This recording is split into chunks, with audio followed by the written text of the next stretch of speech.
Hi everyone, and welcome to my channel. Today I'm going to show you how to make a wig with adjustable straps and the perfect stitch, and we're going to get right into it.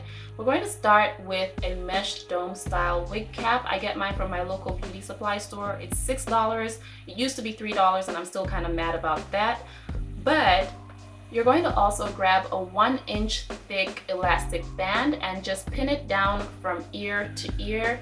We're also going to use a 1/4-inch elastic. You can use ribbon or anything else that you'd like. That's about 1/2 inch thick. That's what I would recommend. And just stretch it out past the midline so that way you can be able to stretch when you wear your straps. Cut that piece and make a duplicate of the piece.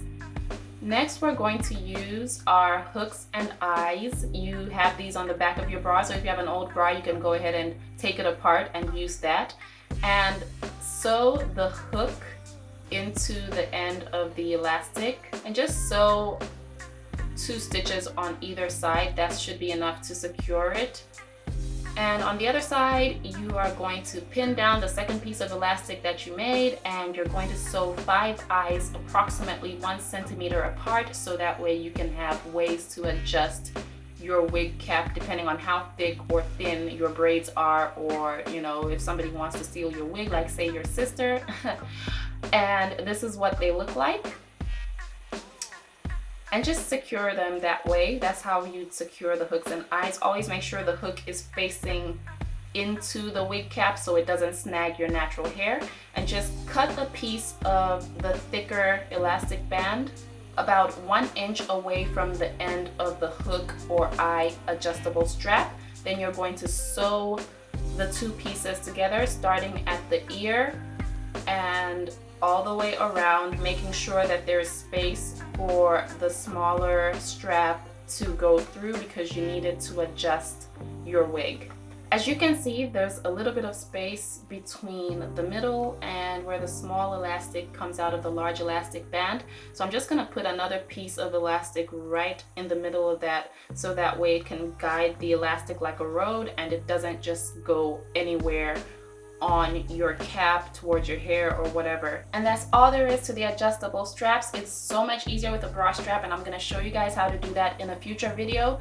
But the hair that I'm using is by Maxine Hair, and I have a closure that's 18 inches long. We're going to pin the closure down on the wig cap and make sure that each pinned section is not too far away from the other, so that way we have it on securely. To sew the closure, stitch through the wig cap and the closure, and then go under the thread and pull the needle through. You can use your thumb or a finger as a guide with the thread that is coming through, so that way you don't have any knots that you're gonna have to take out later, because thread tends to knot. So we're going to go a little bit slowly, stitch through, and then you can see the needle right there. And what you're gonna do next is put your fingers through under the thread and pinch the needle and pull the needle, and have your thumb underneath the thread that's gonna be moving, and just slide as the thread glides over your thumb. Then release your thumb and pull through, and that secures it. And that's a very neat stitch that makes sure nothing is going anywhere. Always make sure you pin and clip everything to the side, so that way everything is tight when you're sewing. Otherwise you're going to have flaps and bubbles and it's not going to be pretty. This is what the closure is looking like. You can barely see the stitch because it's a very small stitch. And now we're moving on to our bundle, starting with 24 inches in the back. So what you want to do is pin your hair down about 1 inch away from your closure, and I'll show you why later. But just pin it down and always pin to secure, so you're going in a straight or curved line in this case. And stitch through the cap and underneath the weft, and then pull your needle through. There should always be thread on either side of the needle, and use your finger as a guide again. Then if you've got some hair all over the place, this is usually the hair beards that are guilty of doing this. just go ahead and use your needle to guide the hair out of the way so it's not bunched up and you have a flat stitch and everything is nice and neat. So stitch through one more time. Again, you've got thread on either side, and pull the needle through and use your finger as a guide to make sure everything is secure. To join two wefts, you want to make sure they're both pinned down securely so that way nothing goes anywhere, and you want to stitch through one weft on one side. Go ahead and stitch through it, and then stitch through the second weft as close to the end as possible and join them that way. Then just pull your thread if you have like a loop in there, so that way you don't have looped up pieces of thread all over the place. Then stitch around the weft again. Now we're gonna stitch like normal and wrap the thread around the needle, or make sure the needle is in between two lines of thread. And use your finger as a guide. I'm not trying to flick you guys off. My middle finger is just really good at guiding, sorry. And this is what the stitching is looking like. And we're just going to brush our hair using a denman brush or weave brush, whatever brush you have that you love and trust. And that just makes sure all the stray hairs are in place. And as you can see, my stitching is really good. It's not going anywhere. Now I'm about to show you how I just flip over and carry on to the next row. So you're going to go ahead and stitch like you normally would, then remove your pin and secure your hair on the flip side with a pin. Then stitch underneath your weft and through it. Underneath and through the weft. Then you're gonna pull up and stitch the top the same way, and that usually secures it. Now we are going to use the last bundle. This is the fourth bundle, so we used about 3.5, and just start stitching in a horseshoe shape around the weft so we can conceal all of that other stuff and make it look flat. As always, pin everything down and make it secure so your stitching is even and straight. And go ahead and stitch the same way you did. Once you get to the closure, stitch through the closure and underneath the weft, pull the thread around and pull through, and use your fingers as a guide. You can even pinch the thread if you'd like. And this is what it's looking like. So it looks very neat, very nice, well done and finished.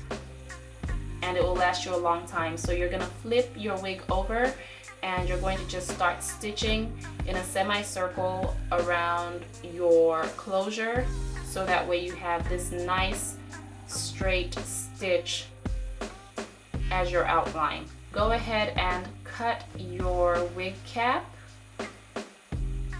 just approximately 3 millimeters to 1/2 centimeter away from the stitch, because you also don't want it to be too close and make the stitch unravel. So go ahead and stitch to secure it, the same stitch that we've been doing, and that's all there is to it. So this is the wig, and I'm just going to turn the brightness down a bit so that way you can see that there is lace that needs to be cut. And just cut the lace. This is the easiest part because it's just a 4x4, so it's easy to cut the lace on something like this. And part your hair where you want your part to be, and go ahead and pluck it. Just take your time and pluck your part the way you'd like it to be. It looks a bit thick, but that's because the hair here is not too dense. They also bleach the knots, so that's one less thing that I have to do, but I'll show you guys how to bleach knots in the future. And this is what our closure is looking like, the hair is looking like, and let's move on to styling the hair. I have a body wave texture, so I didn't want to do something too different from the natural texture it should be, so I used my Elastic QP design foam, and I used one pump on each section and just worked it through the hair, and grabbed a spoolie hair curler, my favorite hair curlers for my natural hair and my extensions, and I've repeated this broken record over and over again, like the best buy of 2016 for me. And I am wrapping it around, wrap. Be slow and careful, because you know you don't want your hair to tangle, so just take your time. I used about 124 of these, and close. And this is what everything's looking like. I used large and small curlers, but it turned out perfectly. I was actually impressed because I ran out of small ones and the large ones did as good a job. So this is the hair. It's all curly, and see how fast the spoolies come out. Like, it's crazy, ridiculous how fast they come out. And this is all of my curly body wavy hair. What we're going to do first is we're going to make sure we adjust our straps before we put our wig on, and then put the wig on and just make sure it fits nicely, and put some makeup in the part, then comb the hair out. And the body wavy curls looked really pretty, but the closure just was not working with me, so I went ahead and flattened it using my hybrid titanium flat iron, and curled just the hair in the closure part using my sapphire curling wand from Irresistible Me. And now it looks so much better. So I shifted my hair to the side and brushed it out using a denman brush, so you could really see that body wavy texture that the curlers and the wand gave. And that's all there is to the video. I would like to say thank you so much for watching. As always, please don't forget to subscribe if you haven't already, and give me a big thumbs up and comment and share. I will talk to you in the next video. Bye.